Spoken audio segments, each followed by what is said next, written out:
30蚊，買40年前嘅老古董，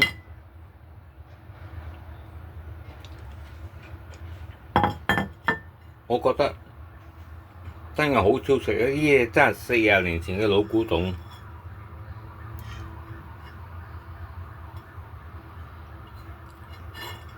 你估到賣咁平，2個碟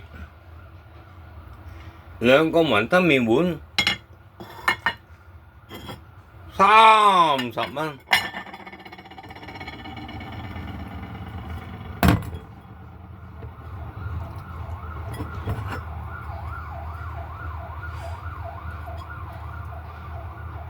即係話當剎那個技術唔係話好出眾、好靚，但係我見到佢30蚊，大佬買唔到啊！內地都劏鳩你啦！如果有咁嘅歷史，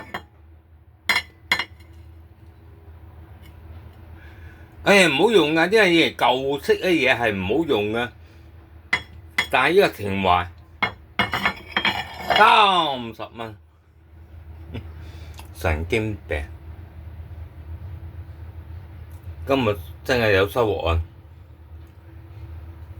以前嗰啲雲吞麵鋪嗰啲大碗啊，大碗嘅雲吞麵就用呢碗嘅。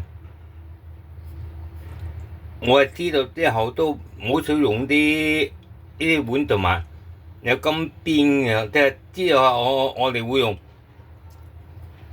冇咁多花本去食嘅，但係個情懷呢個講乜鳩啊！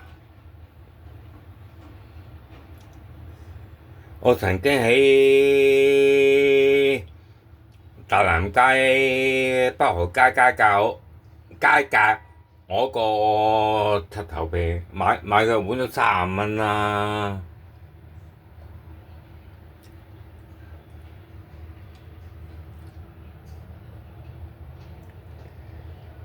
有金邊有時唔係好㗎食嘢，但係你唔係高溫嘅，唔係高溫唔係盛嘅，屌你老味個閪！一個情懷